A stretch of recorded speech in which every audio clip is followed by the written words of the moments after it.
Hey everyone, Dodge here for Team Chaos MTG, and as of the recording of this video, today is the day that we've all been waiting for. The latest banned and restricted announcement came out this morning.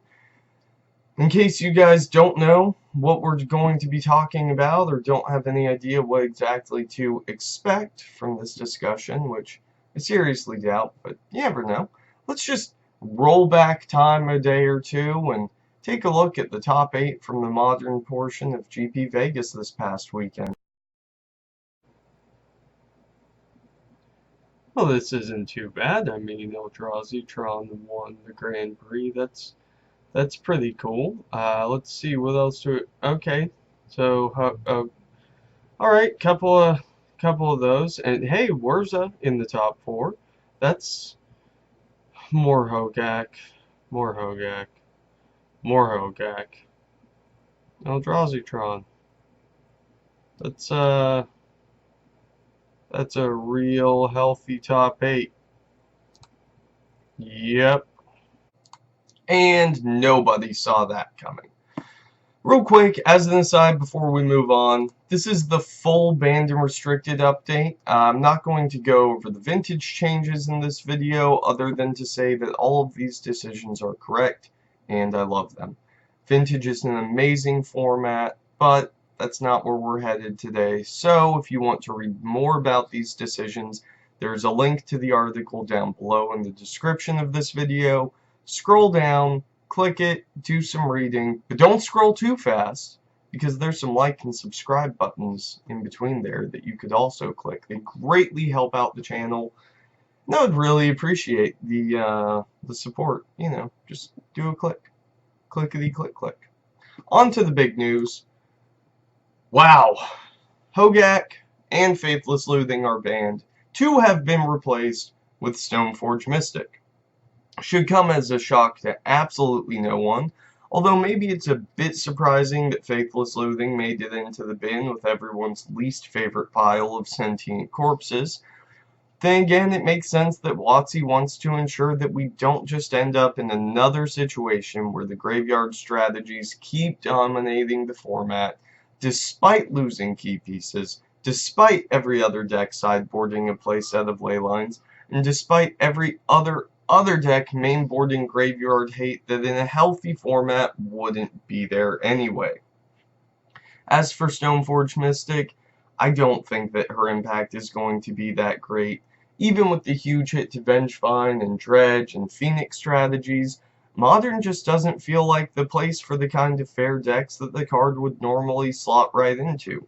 Sure, Jund is doing okay, and Humans is always going to be playable, but unless an entirely new archetype comes out of this, Stoneforge is most likely to end up as a 2-of at best in decks that can afford to give up the space not only for her, but for the necessary equipment in both the main deck and the sideboard to make her really effective. Control and Taxes are the only decks I could see her making it into as of now, but I don't know that the blue-white decks really want her and all of the equipment taking up real estate in their 75, and Taxes just doesn't seem to have much of a footing in Modern. Maybe the Mardu Shadowless are interested? I know I'm not. Looking towards the future, as we are, and away from Stoneforge Mystic, Tron decks are still Tron decks. 1 + 1 + 1 still equals 7.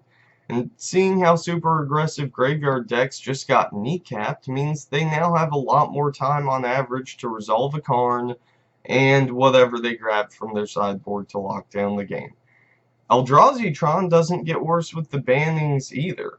In fact, I think that probably any deck that has access to things like Chalice of the Void is going to have a big advantage over most fair decks, and Eldrazi isn't worried about dodging any swords or Batterskulls that might hit the opponent's side of the board either. Wurzatron did make a top 8 appearance at GP Vegas, and yes, I know that I got the order wrong for the top 8 and that Hogak won and Eldrazi-tron didn't take first, but it's probably safe to say that anything with easy access to typical prison tech is going to be in a decent spot. Chalice, Bridge, Blood Moon, and Damping Sphere all look pretty good going into the next few weeks. And there's always the chance that with so many linear strategies looming on the horizon, the best bet is to just play the fastest deck possible, and that leads us to Grizzlebrand.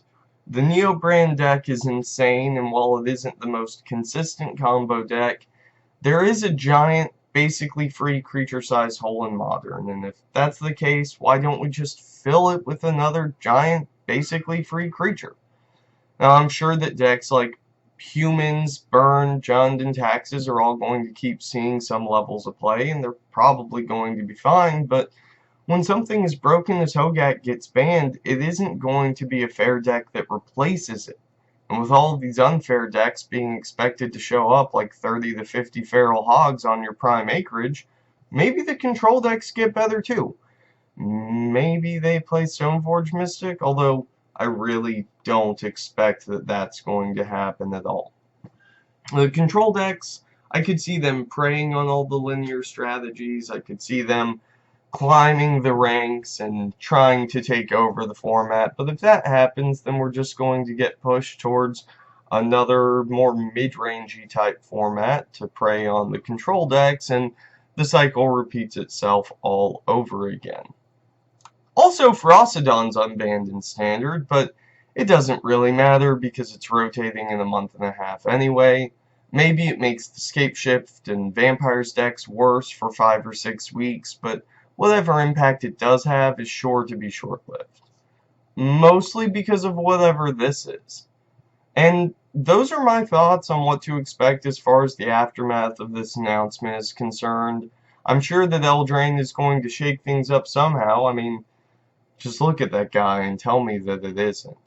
But for now, I'm going to stick with the kind of mind-warping monsters that I'm most comfortable with. Gaslighters. I mean Eldrazi. Gonna stick with the Eldrazi for now. So let me know what you guys think down below as far as Modern moving forward, what we can expect from the format, and whether or not I'm completely wrong in my expectations of what to expect.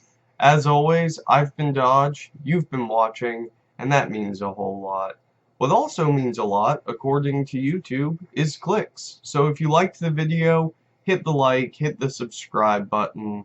Keep coming back for more content whenever I'm able to produce it. And if you hated the video, that's what the comments are there for.